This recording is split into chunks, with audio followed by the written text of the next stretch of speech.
안녕하세요. 오늘도 사연살롱을 찾아주셔서 감사합니다.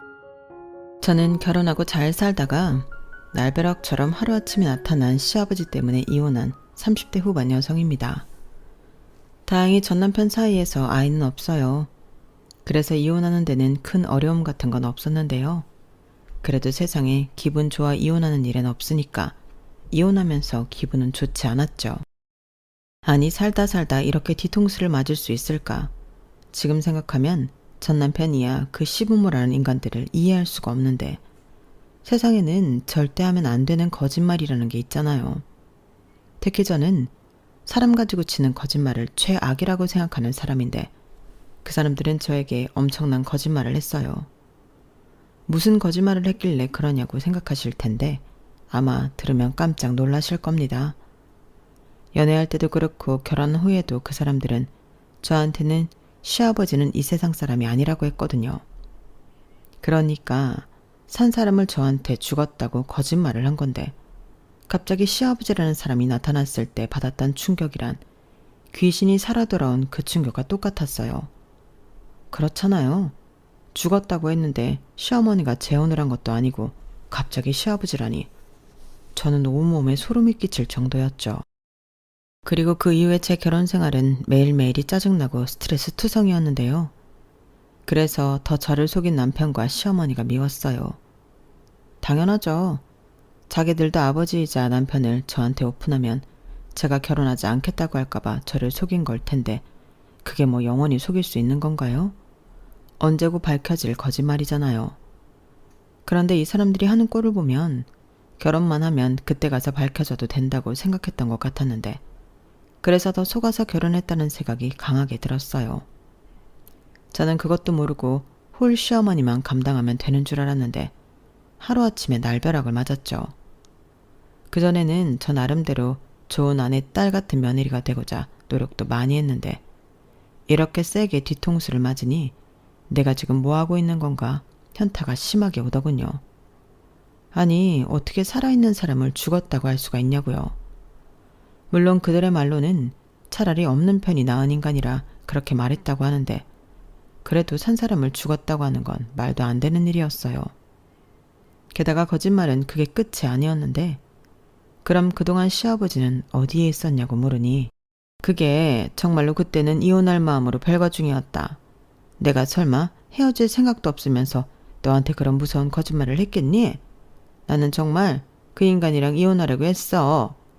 라며 시어머니가 안절부절하셨는데 남편의 말에 의하면 시아버님이 지방으로 내려가 계셨다고 하더군요.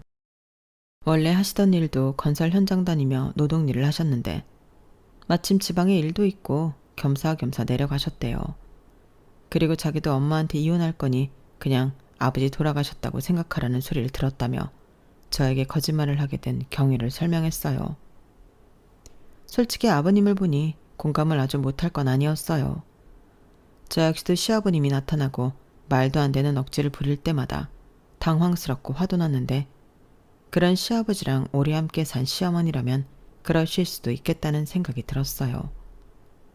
하지만 결과적으로 이혼은 하지 않으셨고 시아버님은 다시 시댁에 들어가셨는데 그 뒤로 계속해선 사건 사고가 끊이질 않았죠. 아니 어떻게 자식 새끼 장가를 가는데 나한테 말은 안 할 수가 있냐고. 나는 며느리 구경도 못했는데 이게 말이나 되는 소리야? 가장을 뭘로 보고 말이야. 네가 그러니까 며느리 제도 나를 무시하는 거야. 내가 하늘 같은 시아버지인데 제가 나한테 하는 것 좀 봐. 저런 말들을 추측해보면 시아버지는 자기가 이혼 전 별거를 했다는 자각조차 없는 것 같았어요. 그러니 솔직히 뭐가 맞는 소리인 건지 모르겠었는데 툭 까놓고 말씀드리면 저 말도 거짓말이었더라고요. 그러니 저를 속인 게 한두 번이 아니었는데 결혼하고 2년 동안 저는 정말로 시아버지가 안 계시는 줄 알고 홀 시어머니와 나름 잘 지냈어요. 여느 평범한 맞벌이 부부라 주중에는 열심히 일하고 저녁 시간에는 남편과 오붓한 데이트를 했다면 주말엔 홀로 계신 시어머니가 생각나 외식을 하던 근교에 나가 나들이를 하던 하며 시간을 보냈는데 그때까진 아무런 문제도 없었죠. 시어머니가 저를 엄청 예뻐하셨거든요. 그리고 저를 좋아해 주시는 시어머니를 보며 더는 더욱 잘해드리고 싶었는데요. 그래서 남편이 저한테 고마운 마음이 컸어요. 게다가 결혼 자체가 저희 친정에서 많은 걸 해주신 터라 남편은 늘 처갓집에 잘하라는 사위였는데 제가 외동딸이었거든요. 그에 반면 남편은 먼저 시집간 누나가 있었는데 저는 신우를 상견례 때도 보지 못했고 결혼식에서 딱 한 번 봤어요. 사는 곳도 멀었고 집에는 그닥 정이 없어 보였는데 그래서인지 남편이든 시어머니든 신우 얘기는 잘 하지 않더라고요. 그리고 결혼하고 2년이 넘어갈 때 시아버님이 나타나셨는데 볼 때마다 놀랄 노자였어요. 딱히 이렇다 할 능력도 없으면서 집안 분위기만 험악하게 만드시는 가부장적인 마인드를 갖고 계셨거든요. 노동일을 주로 하신다는 시아버님은 집에 돌아오신 후 전혀 경제활동을 하지 않으셨어요. 오히려 경제활동은 시어머님이 하셨는데 식당에 가서 서빙도 하시고 집에서 다양한 종류의 부업도 하시고 그렇게 벌어서 생활을 하셨죠. 그러니 남편이 결혼 전부터 매월 50만 원씩 생활비 보조를 했다고 했는데요. 결혼하고 저도 있으니 매달 80만 원씩 생활비를 조달해 드렸어요. 그런데 시아버님까지 나타났으니 술값이다 담배값이다 들어가는 돈이 많으시다고 하셨는데요. 속은 것도 기가 찬데 그런 시아버지 때문에 생활비까지 더 드려야 하다니 내키지 않더군요. 그래서 남편한테 나는 그런 돈 못 드린다고 당신 월급으로 충당해 드리라고 했어요. 뭐? 나더러 돈을 더 드리라고? 아무리 생각해도 이건 아닌 것 같아. 내가 왜 죽은 줄 알았던 자기 아버지 술값이랑 담배값을 줘야 해? 왜 말을 그렇게 해? 그냥 생활비가 부족하시니까 더 해드리는 거지. 그 생활비가 왜 부족하신데? 그게 다 자기 아버지 때문인 거잖아. 나는 아직도 자기랑 어머님이 나 속인 것만 생각하면 자다가도 벌떡 일어나. 자기가 억울한 내 마음을 알아? 그건 미안해. 내가 몇 번이고 미안하다고 했잖아. 근데 말했듯이 나는 정말로 엄마가 이혼할 생각이신 줄 알았어. 그리고 속으로 죽어서 없는 사람이라고 생각하면서 살았다니까? 그래도 그게 같아? 그럼 나한테 처음부터 말을 했어야지. 그건 사실대로 말하면 자기가 나 버릴 것 같았단 말이야. 엄마도 그럴 것 같다고. 그냥 없는 사람이니까 그렇게 살자고 해서. 몰라. 암튼 결과적으로 돌아가시지도 않았고 이혼도 안 하셨잖아. 나는 없는 줄 알았던 시아버지 때문에 피해만 보는 거고. 말이 나와서 하는 말이지만 자기 아버지 왜 그래? 저는 첫 단추가 잘못 끼워져서인지 시아버지와 계속 사이가 좋지 않았어요. 사실 그런 데는 나름의 이유가 있었는데 제가 파혼을 한번 했었거든요. 이혼한 것도 아니고 파혼인데 저는 숨기고 싶지 않아 남편과 연애를 시작할 무렵부터 그 사실을 얘기했어요. 그리고 남편은 괜찮다고 그게 무슨 흠이나 되냐며 대수롭지 않게 생각했는데 그래도 시어머니 입장은 다를 수 있으니까 그걸 자기 엄마한테 얘기를 했나 보더라고요. 그래서 시어머니도 이미 제 파혼 사실을 아시고 계셨는데 시어머니 역시 그 부분을 문제 삼지 않으셨어요. 그땐 그것도 감사하더라고요. 저희 친정 부모님도 마찬가지셨는데 제가 파혼을 하면서 받은 상처가 좀 있었거든요. 솔직히 저는 결혼은 어느 정도 수준이 맞아야 행복하고 안정적이게 살 수 있다고 생각했던 사람이었어요.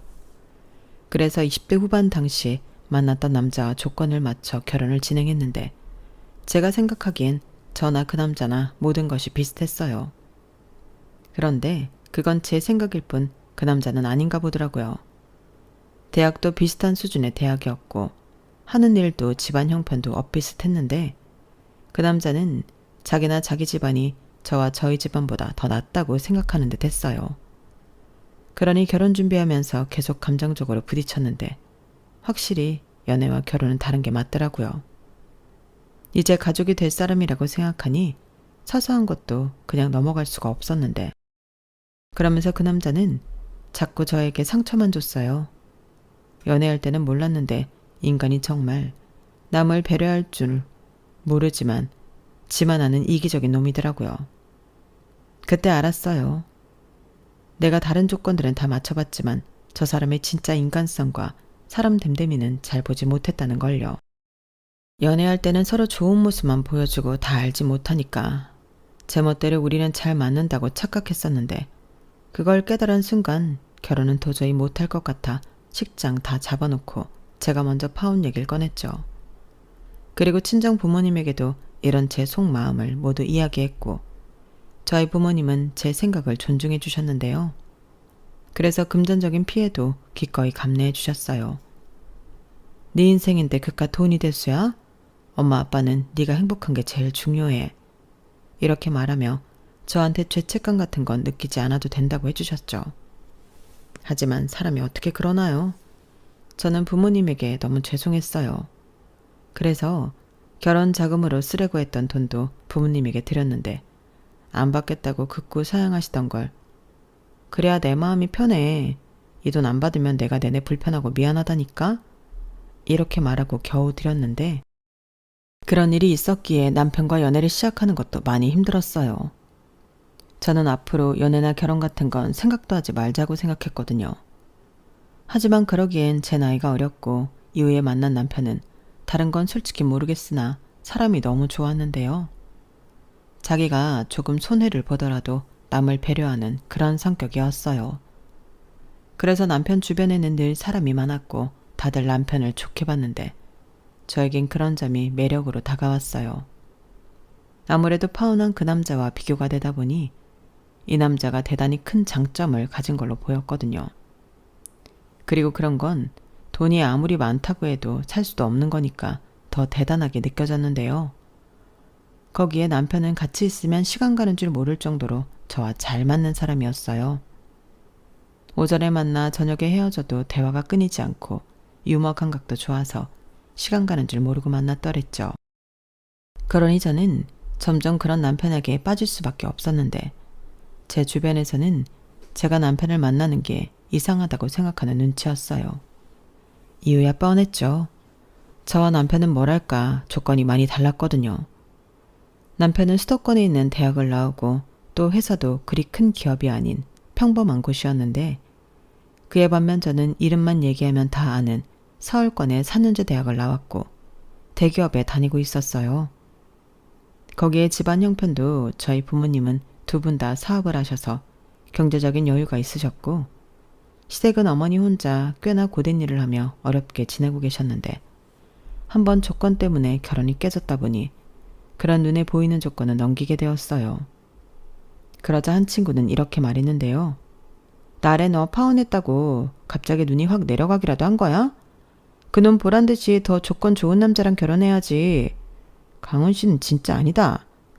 사람은 좋은 거 알겠는데 그래도 경훈 씨는 네 결혼 상대는 아니지. 결론만 말씀드리면 저는 그 친구랑 관계를 정리했어요. 아무리 저를 생각해서 해주는 말이라고 해도 저런 식으로 사람을 평가하는 사람은 곁에 두고 싶지 않더라고요. 그 정도로 저는 남편을 선택한 제 마음에 자신이 있었는데 조건 문제로 파혼을 한번 하니까 그런 건 중요하지 않다는 걸 누구보다 잘 알게 되었죠. 그리고 저희 부모님도 저와 같은 생각이셨는데요. 저희 부모님이 항상 하는 말이 있었어요. 돈이라는 게 없다가도 있고 있다가도 없어지는 거야. 사람을 돈으로 평가하는 건 한심한 일이다. 돈에 연연하지 마. 제일 중요한 건 그런 게 아니거든. 세상에는 돈 주고도 살 수 없는 귀한 것들이 많단다. 이런 말이었는데요. 그런 생각을 갖고 계신 부모님이셨기 때문에 형편이 좀 어려워 보이는 사돈도 기꺼이 괜찮다고 하셨어요. 또한 당신은 속아 넘어가는 줄도 모르고 시어머니가 혼자 계시니까 저희 친정에서 저희가 결혼할 때 많은 걸 부담하시겠다고 먼저 말씀하셨는데요. 그게 일종의 사돈에 대한 배려였죠. 저희가 연애를 2년 조금 넘게 했는데 둘 다 30 중반을 넘었기 때문에 할 거면 하루라도 빨리 결혼을 하는 게 낫겠다고 생각했거든요. 그런데 문제는 남편이 모은 돈이 많지 않았다는 거였죠. 제가 아니라 남편 스스로가 그렇게 생각했어요. 당시 남편은 본가에서 나와 회사 근처에 따로 살고 있었어요. 그 집이 월세 오피스텔이었죠.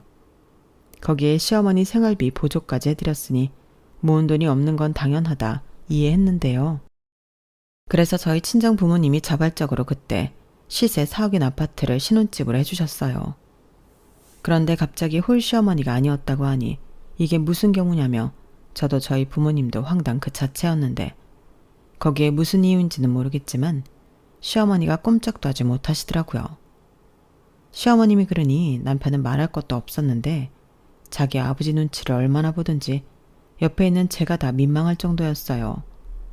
거기엔 설상가상으로 시아버지라는 인간은 점점 선을 넘으셨는데 무슨 생각으로 그러셨는지는 모르겠지만 시어머니가 당신 남편한테 제가 파혼한 적이 있다는 말을 하신 모양이더라고요.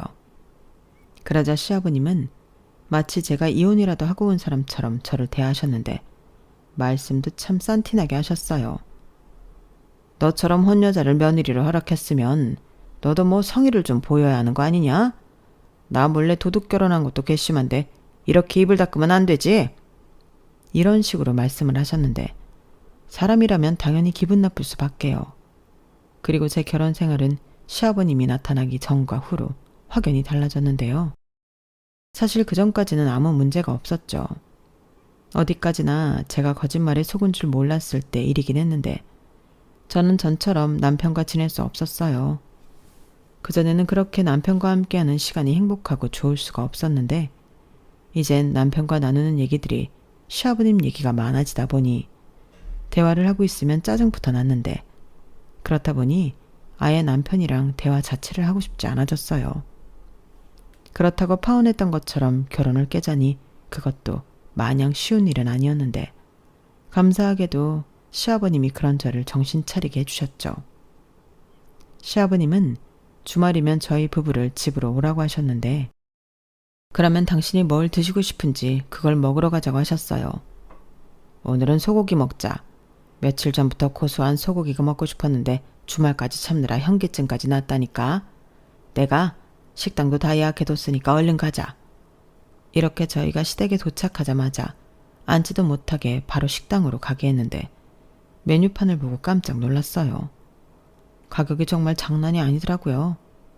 결국 4사람 식사를 마치고 나오니 50만 원 가까이 금액이 나왔는데 당연히 시아버님은 당신이 내실 마음이 1도 없으셨죠. 그렇다고 잘 먹었다고 고맙다고 하는 법도 없었는데 이번에는 회를 좀 먹어볼까? 요즘은 뭐가 제철인가? 이왕이면 룸이 있는 그런 횟집이 낫겠지. 나는 코스가 좋다.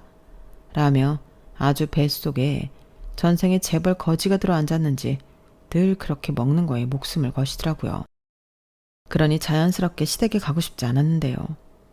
남편도 제 눈치를 엄청 보고 자기 딴에는 중간에서 자기가 해결하려고 노력을 많이 하더군요. 아무래도 자기가 지은 죄가 크다 보니 제가 뭐라고 하기 전에 알아서 조심하려 몸을 사리는 듯 했는데요. 늘어난 시댁 생활비도 결국엔 남편이 20만 원 더해서 100만 원을 맞춰드렸거든요.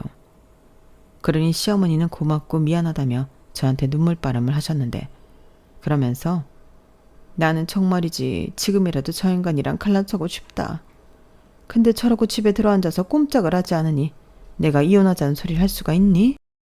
지금도 욱하는 성질에 자기 마음에 안 들면 상부터 엎어버린 인간인데 내가 말을 못해서 그렇지 어떤 날은 둘이 있기 무서울 때도 있어. 라고 당신도 고충이 많다고 하소연을 하셨죠. 그러니 저야말로 제 억울함을 따지고 싶어도 말을 하지 못했는데 솔직히 돈도 돈이지만 시아버님의 태도가 마음에 들지 않았죠. 시아버님은 부자 사돈을 만나 당신이 땡 잡았다고 생각하셨거든요. 게다가 제가 파혼 경험이 있으니 자기가 그걸 누려도 된다고 생각하시는 것처럼 보였는데 한 번은 사고를 쳐도 대형 사고를 치셨어요. 그건 바로 당신 분수에도 맞지 않는 외제차, 그것도 벤츠를 뽑았다고 하더라고요. 그러고는 그때도 여지없이 저희 부부를 호출하셨는데요. 저는 가기 싫다고 했어요. 그런 사고를 친 줄도 모르고 이번에는 또 뭐가 드시고 싶으신 건데? 내가 진짜 먹는 거 가지고 이러고 싶지 않은데 정말 너무하잖아. 어쩌다 한 번이면 내가 말을 하네. 우리한테 돈 맡겨놨어? 라며 이번에도 외식으로 저희 집 생활비 축내시라고 하는 줄 알았는데 남편이 좋게 거절하려 전화를 드리니 오늘은 외식하자고 하는 거 아니니까 그냥 와라. 내가 논의할 게 있어서 그래. 너 혼자 오지 말고 네 차 꼭 데려와. 라고 시어머님이 저를 꼭 데려오라 하셨다는데요. 저는 그때도 솔직히 내키진 않았어요. 그런데 시어머니가 전화를 하셔서 우리 며느리 좋아하는 우렁된장찌개랑 갈비찜 해놓을 테니까 꼭 와라.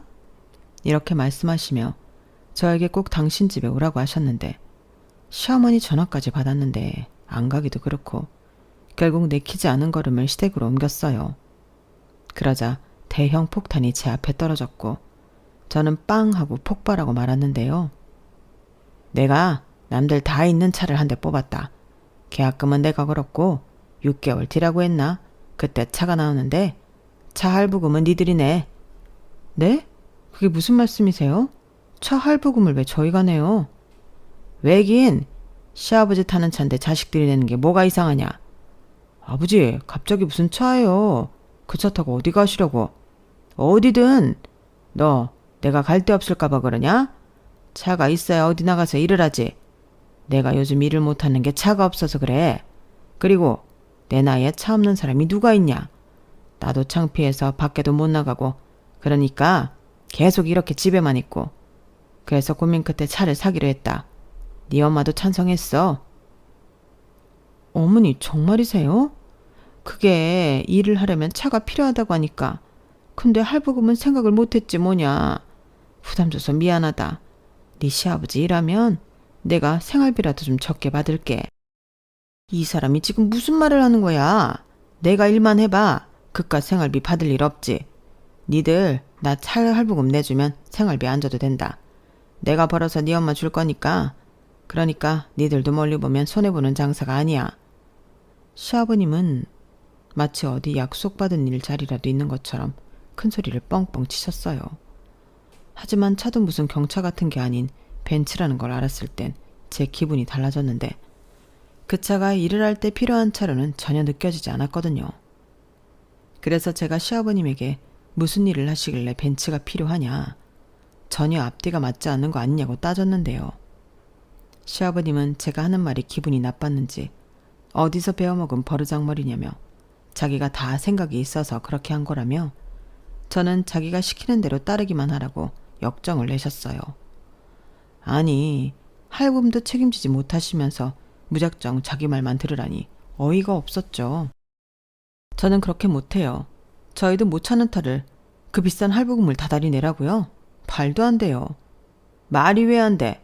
너 시집 올 때 나한테 해준 거 없잖아. 이 사람한테 들어보니 너 우리 집에 날로 왔던데? 뭐라고요? 어머니, 정말 그렇게 말씀하셨어요? 아니 나는 당신은 내가 입조심하라고 했는데 말을 그렇게 하면 어떡해요? 내가 나한테 해준 건 딱히 없다고 했지. 얘네 부모가 집 해줬다고 했잖아요. 그 집은 우리가 사는 집이 아니잖아. 그리고 그 부모가 우리 좋으라고 그 집을 해줬나? 자기 딸 좋으라고 해줬지. 명의도 얘 앞이라며. 그럼 우리 아들은 아무것도 아니란 소리잖아. 그러니 벤츠 정도는 받아야 계산이 맞지. 아버님, 그렇게 따지면 저야말로 시집 올 때 받은 게 없어요. 저희 부모님한테는 집이라도 받았다 치지만 시댁에서는 뭘 해주셨는데요? 어허, 너 왜 여자가 시집을 온다고 하지 않고 시집을 간다고 하는지 아냐? 네가 우리 집에 온 거야. 그리고 내 아들이 장가를 갔지. 그러니까 우리는 너를 받아줬다 이 말이잖아. 한번 댕겨온 너를 받아줬는데 우리가 너한테 뭘 더 해주냐? 아버지, 말 조심해요. 누가 한번 다녀와요. 그냥 파혼한 거지 이혼한 게 아니라고요. 그거나 저거나지. 결혼할 정도면 할 거 못 할 거 다 했을 텐데 결혼식 안 올렸다고 헌여자가 새 여자 되냐? 못난 놈. 너는 네 처가에서 집 해준다고 했을 때 왜 가만히 있었어? 그 뭐냐? 그래, 공동명의 해달라고 했어야지. 정말 지긋지긋하네요. 그럼 아버님 말대로면 저는 헌여자니까 아버님 아들이랑 이혼할게요. 그럼 되는 거죠? 차 할부금 제가 안 해드려도 되는 거잖아요. 뭐야? 너 지금 그 돈 아까워서 이혼하겠다는 거냐?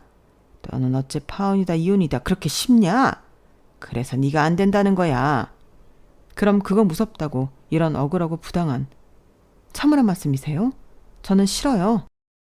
아가, 아무리 그래도 네가 참아야지. 이렇게 어른한테 대놓고 싫다고 하면 어쩌니? 당신도 그만해요. 그러게 내가 안 될 것 같다고 했잖아요. 시끄러워. 애당초 저런 며느리를 왜 내 허락도 없이 집안에 들여서 이사단을 만들어? 이게 다 생각 없이 결혼 허락한 당신 탓이야. 시아버지 차 할부금 좀 내주는 게 뭐가 아까워.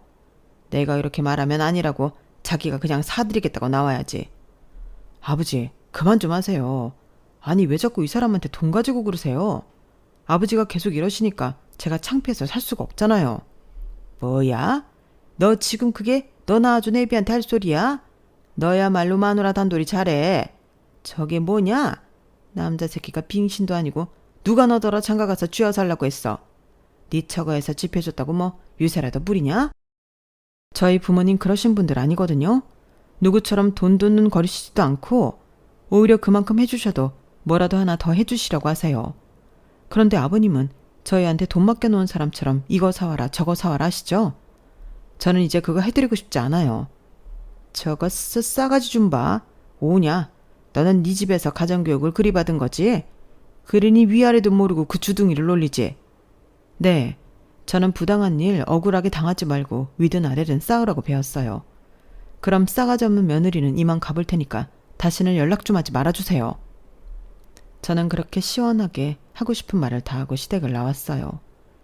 그리고 곧이어 남편이 따라 나왔는데 아주 집에 갈 때까지 미안하다고 입에 침이 닳도록 빌었어요. 하지만 제 분은 풀리지 않았고 이제 별 다른 일이 없는 한 시댁은 시아버님이 계시는 한 명절에도 가지 않겠다고 말했는데요. 남편은 당장 제 기분을 풀어줘야 했으니 알았다고 하더라고요. 저는 그래서 이번이 마지막이란 생각으로 생활비 드리던 것도 예전처럼 남편이 보내던 50만 원을 줄이고 시어머니 전화는 받되 시아버님 번호는 차단해버렸어요. 분명 보내드리던 생활비가 줄었기 때문에 저한테 전화를 하실 수도 있는 시어머니셨는데 당신도 제가 왜 그런지 아시는 건지 따로 연락도 하지 않으셨죠. 솔직히 생활비인데 이렇게 치사하게 구는 건 마음이 불편했지만 저도 뭔가 액션을 보여주고 싶었어요. 원래부터 생활비가 부족하면 사주 욕심 멀쩡한데 시아버님이 뭐라도 하셔야 되는 게 맞는 거죠. 그리하여 그 차할부 문제는 제 선을 떠났다고 생각했고 남편은 제가 없으니 남편과는 잘 지내려 마음을 바꿨어요. 그런데 시어머니가 전화해서 앓는 소리를 하기 시작하셨어요. 아가, 나 좀 살려다오. 네 시아버지 당장 차 살 돈 안 만들어 오면 가만 있지 않겠다고 난리를 치는데 내가 하루하루가 무서워서 살 수가 없다. 네가 좀 어떻게 해결해주면 안 되겠니? 이번 한 번만. 네 시아버지가 자기가 언제 비싼 차 타보냐고 아주 눈깔이 돌았어. 저렇게 저에게 도와달라고 하셨는데요. 참, 시아버지라는 사람 가지가지 한다고 생각했어요. 속이 고구마 100개는 먹은 것처럼 답답하더라고요. 자기가 능력이 안 되면 못하는 거지 저렇게 어거지를 쓴다고 저게 될 일인가요? 그리고 차라는 게 보험이다 유지비다 들어가는 돈이 상당한데 과연 시아버지는 그런 생각은 하고나 계신 건지 저는 절로 한숨이 나왔어요. 아마 그마저도 저한테 얘기하면 된다고 생각하신 것 같았는데 그렇게 생각하니 더더욱 그리 해주면 안 되겠다는 다짐만 굳건해졌죠. 그리고 이윽고 시간은 출고일이 되기도 전에 결제를 해주지 못해 계약이 파기되었는데 당연히 그 원망은 저에게 향했어요. 저 때문에 당신이 타고 싶은 그 차를 손에 못 넣었다 생각하는 거였죠. 그래서 더 시아버님과 만나고 싶지 않았는데요. 제가 가지 않고 피하는데 아무리 시아버지라도 어쩔 도리는 없었어요. 뭐 중간에서 남편과 시어머니만 주관하고 있는 게 보였는데 이런 말 죄송하지만 저한테 거짓말한 게 있으니 그건 그들이 감당해야 할 몫이라고 생각해 애써 외면했어요. 그리고 몇 달 뒤 그 성난 마음도 좀 가라앉았나 싶었는데 그즈음 친정집에서 원인 모를 누수가 터져 친정 부모님이 고생을 하셨어요. 집이 좀 오래되긴 했지만 누수라니 많이 놀라셨더라고요. 그리고 천장 문제라 해결하려면 여러모로 복잡했는데 그리하여 부모님의 부탁으로 며칠 부모님이 저희 집에 계시게 되었어요. 솔직히 부모님이 사주신 집인데 부모님이 며칠 와 계신다고 하면 응당 알았다고 해야죠. 그리고 남편 역시도 그 부분을 문제 삼지 않았는데요. 둘이만 살던 집에 부모님이 계시니 뭔가 단란하고 즐거웠어요. 아침에 일어나면 늘 출근 준비로 바빠서 아침밥은 꿈도 꾸지 못하는데 엄마가 벌써 다 차려놓고 숟가락만 들면 되게 만들어주셨더라고요. 그러니 저도 남편도 아침밥을 먹고 출근하게 되었는데 굶고 갔을 때랑은 확연히 체력이 다르더군요. 뭔가 아침에 집중도 잘 되는 것 같고 활력이 있는데 괜히 남편한테 미안했어요. 그래서 친정집이 다 고쳐져 저희 부모님이 집으로 가시더라도 간단하게라도 아침을 차려봐야겠다고 생각하고 있었는데요. 제가 그 인간을 위해 아침을 차리는 일은 일어나지 않았죠. 그 일이 있고 며칠 뒤 제가 이혼을 결심했거든요. 그 이유는 역시나 시아버님 때문이었는데 갑자기 시아버님이 저희 집에 오셨더라고요. 아마도 저는 연락을 받지 않고 제가 시댁에 가지 않으니 부하가 치밀어 오르신 듯 했는데 오셨다가 저희 부모님을 보고 깜짝 놀라셨어요. 뭐 놀란 건 저희 친정 부모님도 마찬가지셨는데 아무래도 저희 부모님이 있으니 저한테 함부로 하실 수가 없으셨겠죠. 그래서 굉장히 어색하게 들어오셨는데 저희 엄마가 먼저 안녕하세요. 오랜만이네요. 그간 잘 지내셨죠? 근데 여긴 무슨 일로 오셨어요? 저희는 아무 말도 못 들어서요. 라고 하니 시아버님은 헛기침을 하더니 어색한 얼굴로 이렇게 말씀하셨는데요. 그냥 근처에 볼 일이 있어서 왔다가 애들 생각에 들렀습니다. 계신 줄 알았으면 과일이라도 한 소쿠리 사오는 건데 계신지 몰랐네요. 근데 애들 집엔 무슨 일로? 아, 저희 집에 문제가 좀 있어서 공사를 하고 있어요. 하루 이틀 일이 아니라서 호텔에 가 있기도 그렇고 저희 애가 와 있어도 된다고 하길래 그렇군요. 그런 일이 있으면 당연히 그러셔야죠. 이런 좋은 집을 해주셨는데 무슨 호텔입니까? 아유, 그나저나 여기 오느라 목이 좀 마른데 아가, 나 냉수 좀 갖다 다오. 저는 시아버님이 어쩔 줄 몰라 하는 모습이 꽤나 고소했어요. 그래서 일부러 더 생글생글 웃으며 네 하고 정수기에서 물을 받아 드렸는데 시아버님이 냉수 한 잔을 벌컥벌컥 들이키고는 금방 일어나 가시겠다며 발걸음을 재촉하셨어요. 그러면서 나을 곳 없다고 하셨는데 어찌나 걸음이 빠르시던지 제가 현관으로 가기도 전에 문 닫히는 소리가 먼저 들리더군요. 그리고 시아버님이 떠나시고 얼마 지나지 않아 친정아버지가 공사가 얼마나 진행이 되었는지 집에 좀 다녀와야겠다고 차키를 찾으셨는데요. 그 차키가 아무리 찾아도 보이지 않는 거예요. 저희 엄마는 어디에 흘리고 또 그래? 지난번처럼 몸한 데 흘리고 여기서 찾는 거 아니야? 잘 좀 찾아봐. 잠바주머니 찾아봤어? 이렇게 채근하시며 친정아빠를 타박하셨는데 순간 저는 쎄한 기분이 들었어요. 그래서 저희 아빠더러 차 어디에 세워뒀냐고 물었고 지하 주차장에 세워뒀다고 하길래 거기에 가보자고 했는데요. 역시나 친정아빠의 차는 주차장에 없었어요. 이런 생각을 하는 게 좀 말이 안 된다고 생각하는데 제 감이 딱 시아버님이 가져가신 것 같더라고요. 그래서 더 찾아볼 것도 없고 일단 도난 신고를 하자고 했는데 저희 엄마는 분명 네 아빠가 엄한 데 세워놓고 기억 못하는 거라며 그럴 필요가 없다고 말리셨어요. 하지만 아빠는 아니라고 펄쩍 뛰었고 그래서 일단은 신고를 하자고 경찰서에서 연락을 했는데요. 아니나 다를까 다음날 경찰서에서 연락이 왔어요. 저희 아빠 차를 찾았다고 하더라고요. 그래서 누구냐고 물어보기 전 남편에게 친정아빠 차를 도난당했는데 범인을 잡았다고 같이 좀 가달라고 했는데 그렇게 온 가족이 경찰서로 가보니 불길한 예감은 틀리지 않는다는 말처럼 시아버님이 경찰서에 계시더군요. 얼굴을 보니 아주 초조해 어쩔 줄을 몰라 하셨는데 남편이 놀라서 뛰어갔어요. 아버지, 무슨 일이에요? 왜 경찰서에 또 오셨는데요? 도대체 이번에는 무슨 사고를 치셨어요? 이렇게 말하는데 뭔가 남편의 말이 이상하더라고요. 저는 시아버님이 저희 아빠 차를 훔쳐가서 거기 있다는 걸 알고 있어 당황하지 않았지만 남편의 말은 좀 당황스러웠어요. 분명 남편이 또 이번에는 단어를 썼는데 그럼 다른 일로 있었다는 말이잖아요. 그리고 시아버님이 저희 아빠 차를 훔쳐가서 거기 잡혀와 있다는 소리를 듣게 된 남편은 저도 처음 보는 분노에 찬 얼굴이었는데요. 저는 이게 다 무슨 일인가 의아했어요. 그런데 시아버님은 신고자가 저라는 걸 아셨는지 저를 죽일 듯 놀아보셨고 저희 부모님이 다 계신데도 악에 받쳐서 이게 다 너 때문이다. 네가 나 차 못 사게 하니까 내가 성질이 나서 그랬어. 네 아빠 차 보니까 똑같은 벤츠더라. 아니, 네 아빠는 되고 나는 안 되냐? 못된 년? 라고 하셨는데 저희 부모님은 당연히 난리가 났죠. 어디서 남의 물건에 손댄 주제에 우리 딸한테 쌍욕을 하냐고 콩밥 먹고 싶냐 흥분하셨는데 경찰분도 그러셨어요. 이건 가족 문제를 떠나 범죄라며 동일 전과도 있지 않냐고 했는데 이건 또 무슨 말인가. 저랑 저희 부모님은 얼떨떨했어요. 그래서 그게 무슨 말이냐고 전과가 있냐고 제가 다시 물었는데 남편은 저를 말렸지만 경찰분이 저에게 먼저 저분 절도 관련된 전과만 10개가 넘어요. 이번에는 실형도 살다 오셨네. 그런데 또 이런 강큰 짓을 하셨어요? 아니 어쩌시려고 이러세요. 다른 사람도 아니고 차돈 차를 라고 하셔서 저는 제가 또 당했다는 걸 알게 되었어요. 아니 저랑 저희 부모님을 어떻게 생각하면 한 번도 아니고 2번이나 속일 수 있을까요? 그러니 정리를 해보자면 제가 남편과 결혼할 즈음 시아버님이 실형을 살고 계셨다는 건데 그걸 가지고 처음에는 죽었다고 했다. 출소되어 집에 돌아오니 지방에 가서 일을 하다 왔다고 또 거짓말을 한 거였죠. 아니 가족 중에 전과자가 있으면 미리 말을 해야 하는 거 아닌가요?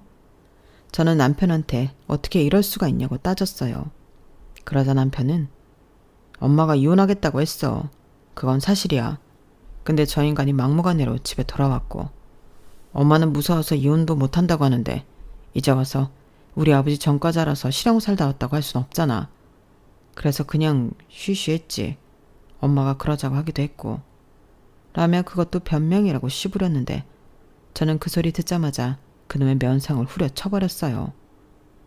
죽었다고 거짓말한 것도 겨우 참고 넘어갔는데 이젠 다른 거짓말까지 믿음이 완전 깨졌거든요. 그리고 겉으로는 사람 좋은 척 온갖 거짓말을 꾸며내 자기 아들한테 시킨 시어머니에 대한 원망도 컸는데 시아버님이 붙잡힌 경위도 기가 막히더군요. 훔친 차로 아주 신나게 여기저기 쏘다녔더라고요. 그리고 경찰차가 있는데도 버젓이 과속하다 걸리셔서 잡혔다고 하시는데 그 차가 도난 신고된 차다 보니 딱 걸리신 거예요. 그리고 훔친 게 아니고 사돈한테 빌린 거라고 거짓 주장을 하셨다는데 시아버님은 며느리 때문에 자기가 개망신을 당했다며 연신 저를 원망하는 소리를 하셨죠. 거기에 이 사태를 사과하느라 연신 저희 부모님에게 머리를 숙이는 당신 아들을 보고 뭐 하는 짓거리냐며 뻔뻔한 태도를 보였어요. 이놈아, 내가 너 그렇게 비굴하게 살라고 키웠냐? 너도 말이야. 내가 시간을 줬으면 알아서 네 처를 설득했어야지. 내가 뭐 그깟 차 좀 갖다 쓴 거 가지고 그렇게 대역죄를 지었어? 내가 그 차로 사람을 쳤냐? 하여간 있는 것들이 더해요. 아유, 더러운 세상. 거참 사돈끼리 이러지 맙시다. 뭐 저런 뻔뻔한 인간이 다 있나. 그래서 당신이 한 짓이 잘못이 아니라는 거야? 당신이 그러니 당신 아들도 저러는 거지. 자식 앞에서 부끄럽지도 않아? 아니 어디서 반말이야. 나는 아들 쪽 애비야. 아무리 사돈이라고 해도 내가 위라고. 무슨 사돈끼리 위아래가 있어. 여보 안 되겠다. 저 사람 합의해주지 마. 나래야. 합의해주지 마. 이번에도 실형 살게 그냥 둬. 뭐야? 너 지금 말 다 했냐? 어디 시아버지를 실형을 살게 해. 내가 이런 말까지는 내 안 하려고 했는데 너 아무리 그래도 사람이 그러는 게 아니다. 네가 언제나 나 시어머니 집에 오라고 한 적 있냐? 그런데 네 부모는 며칠씩 집에 있게 하고 내 아들 불편하게 그러는 게 아니지. 차도 그렇다. 너 나 무시하느라 안 해준 거잖아. 그러게 왜 자꾸 무시당할 짓을 하세요. 저도 할 말 진짜 많아요. 저라고 갑자기 나타난 전과자 아버님 좋은 줄 아세요? 이건 범죄라고요. 경찰분도 그렇게 말씀하시잖아요. 그럼 사람이 적어도 미안한 기색은 보이셔야죠. 왜 자꾸 제 탓을 하세요? 너 지금 누구 가르치냐? 그래 너 잘났다. 그렇게 잘나서 너는 시아버지 신고나 하냐? 다른 집 며느리들은 상상도 못하는 일이다. 다른 집 며느리들은 시아버지 용돈도 두둑히 주고 잘 봐달라고 선물도 한다는데 너는 뭐 하나 나한테 해준 게 없잖아. 제가 아버님 봉이에요? 왜 자꾸 저한테 돈돈돈거리세요? 저 아버님 때문에 도저히 저 사람이랑 못 살아요. 저도 저희 부모님 앞에서 면이 있죠. 저희 이혼하면 그건 아버님 때문이니까 꼭 기억하세요. 뭐야? 자기야 왜 그래? 여기서 갑자기 왜 우리 이혼 얘기를 해? 아니지. 그냥 홧김에 하는 소리지? 아니 진심이야. 이 꼴을 봐. 그리고 어떻게 나를 또 속여? 그럼 다음엔 또 어떤 걸로 속일 건데? 아니 이참에 거짓말한 거 있으면 다 털어놔. 아니야 이제 없어 진짜야. 그래? 근데 나는 못 믿겠어. 그런데 내가 이제 자기랑 어떻게 살아? 나 우리 아빠 차 훔쳐간 전과자 시어버님 감당 안 되고 자기한테 거짓말하라고 시키는 어머니도 싫어. 우리 여기서 끝내자. 저거 봐요. 조금만 지 맘에 안 들면 저리 남자를 잡아대니 파운드 당하고 그런 거겠지. 이봐요. 말 조심하네요. 당신이 뭘 잘했다고 이래. 김서방, 나도 더는 자네 집에 우리 딸 못 맡기네. 우리 인연은 여기까지라고 생각하세. 장인어른, 자네가 정말 우리 애를 생각한다면 더는 힘들게 하지 말고 헤어져 달라고 할 때 헤어져. 장모님, 아이고 아주 칠할 연병을 하네. 그래, 까짓 거 너 위자료 빵빵하게 챙겨서 이혼해라. 네가 뭐가 아쉽냐? 이혼은 여자한테 흠이지 남자한테는 흠이 아니야. 그쪽에서 이혼하자고 하는 거니까 위자료나 두둑히 주쇼. 위자료? 기도 안 차네. 당신 사람 잘못 봤어. 누가 위자료를 줘야 하는지 어디 끝까지 해볼까? 저는 합의할 의사 없으니 법대로 처벌해 주세요. 동일 전과했으니 가중처벌 가능하죠? 꼭 그렇게 해주세요. 아니 이 양반아, 사돈끼리 왜 이래? 이게 감정적으로 이를 키울 문제야? 이봐, 거참 그냥 가면 어떡해? 야, 너 이씨, 너 나 나가면 가만 안 둔다? 시아버님은 경찰서 밖으로 나가는 저와 저희 가족을 향해 그렇게 악담을 늘어놓으셨어요. 남편만이 그 자리에서 망연자실했는데 저는 최대한 좋게 합의 이혼하려고 했으나 저희 부모님이 이대로는 억울해서 안 된다고 하시더라고요. 그리하여 처음부터 산 사람을 죽었다 거짓말한 것부터 시작해 차량 도난 사건까지 줄줄이 엮어 소송을 하게 되었는데요. 시어머니가 남편 앞으로 날아올 이혼 소장을 받아보시고 놀라서 저를 찾아오셨어요. 아가, 이게 다 뭐냐? 그래, 내가 듣긴 했어. 정말 미안하다. 그 인간이 미쳤지. 아니 차에 눈이 돌았어도 그렇지 어떻게 사돈 차를. 그래도 우리 아들은 잘못이 없잖아. 소장 읽어보니까 이대로 가면 우리 아들만 덤탱이를 쓰게 생겼던데 이건 아니지. 이렇게 저를 붙잡고 이혼은 하더라도 그냥 도장만 찍자고 하셨는데 그 와중에도 시어머니는 자기 잘못은 저한테 한마디도 하지 않으셨어요. 도리어 이렇게까지 일을 크게 만든 게 저희 부모님이지 않나며 너무하다고 하셨는데 거기에 덧붙이길 그깟 차 그냥 준 건데 선물로 줬다고 생각하시지 뭘 그렇게 있는 양반들이 그래. 네 시아버지 이번에 실형 살면 언제 나올지 몰라 라고 하셨는데요. 황당하더군요. 솔직히 저는 시어머니가 저한테 고마워할 줄 알았거든요. 같이 있는 거 싫고 이혼하고 싶은 마음이라면 그런 남편 깜빡 넣어준 제가 고마워야 맞는 거 아닌가요? 그런데 저렇게 말하는 걸 보니 이혼하고 싶다는 말도 거짓말 같았고 저는 더 이상 상대할 필요가 없다고 생각했어요. 그리하여 저는 법대로 할 거니 억울하시면 변호사 선임하라고 이야기하고 그날 이후 남편은 내쫓고 소송이 시작됐는데 소송은 생각보다 길지 않았어요. 뭐 워낙 저쪽에서 주장할 것 없이 그런 것도 있는데 깨끗하게 승소했죠. 재산 분할할 것도 없고 아이가 없어 양육비 싸움도 할 필요가 없으니 아무래도 다른 이혼 소송들에 비하면 쉽더라고요. 거기에 그들의 거짓말로 인한 정치적 위자료면 정식으로 청구해 1,000만 원 받게 되었는데 그건 남편이 다달이 저한테 지급하기로 했어요. 그렇게 끝난 이혼이었는데 남은 건 상처뿐이었죠. 그래서 저는 살던 집을 전세를 주고 부모님 집으로 들어왔는데 저희 아빠도 재수없다고 그 차를 팔았다고 하셨어요. 그리고 보란듯이 더 좋은 차를 뽑으셨는데 제가 어느 정도는 도와드렸죠. 저희 아빠는 아빠가 돈이 없냐? 필요 없어. 네 돈은 너 써라 라고 하셨는데 저는 이번에도 어거지로 드렸어요. 그래야 제 마음이 편하니까. 아빠도 어쩔 수 없이 받아주셨죠. 그러면서 아빠는 이혼한 거 흠댈 것도 없고 오히려 저런 집구석과는 빨리 관계를 끊어버리는 게 잘한 일이라고 저를 위로해 주셨는데 저는 아빠 말에 전적으로 동의합니다. 저도 제 인생이 소중한데 저런 사람들이랑 계속 엮여봤자 좋을 일이 없겠죠. 다만 헤어질 때 눈물을 보이던 남편의 모습은 꽤나 오랫동안 기억에 남았는데 그냥 그 사람은 좀 불쌍하다는 생각이 들어요. 하지만 어른인데 해도 되고 하면 안 되는 건 분간을 할 수 있어야죠. 그리하여 저는 저희 이혼에 남편의 책임이 크다고 생각하는 바 후회는 없는데요. 부디 앞으로 우연이라도 마주치는 일은 없었으면 좋겠습니다. 그리고 한결같이 뻔뻔한 그 전과자 시아버님은 사회의 악인 만큼 무겁게 죗값을 치르고 부끄러움을 배우고 나왔으면 하는데 솔직히 그게 될까 싶긴 해요. 나중에 들었는데 신우도 그런 아버지가 싫어서 멀리 시집을 간 거더라고요. 오죽하면 자식도 아버지를 버리겠어요.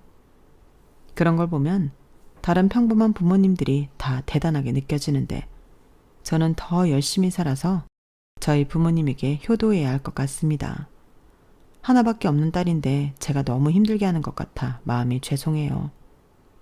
그래서 저도 잘 살고 또 부모님께 잘해드리고 싶은데요. 앞으로 연애할 생각은 꼭꼭 접어두고 부모님과 많은 추억 만들며 지내겠습니다. 이상 제 사연은 여기까지였어요. 정말 기가 막히지 않나요? 저는 지금도 제가 그런 거짓말에 놀아났다는 게 어이가 없는데 지금 생각해보면 시부모님은 천생연분이 맞는 것 같아요. 절도범 남편과 거짓말쟁이 부인이라니 너무 딱이지 않나요? 그 사이에 그래도 착한 아들이 있다는 것이 미스테리지만 그런 부모를 떨쳐버리지 못하는 그 남자도 참 답이 없네요. 그래도 그 남자는 그 부모의 나쁜 점을 담지 말고 자기 인생 똑바로 살길 바라며 사연을 마치도록 하겠습니다. 지금까지 제 사연 끝까지 들어주셔서 감사해요. 여러분들은 늘 기분 좋은 만남만 있으시길 바랍니다. 안녕히 계세요. 여러분, 사연 댓글에 응원과 현명한 조언 부탁드려요. 좋아요와 구독은 저에게 큰 힘이 됩니다. 오늘도 좋은 일 가득하세요.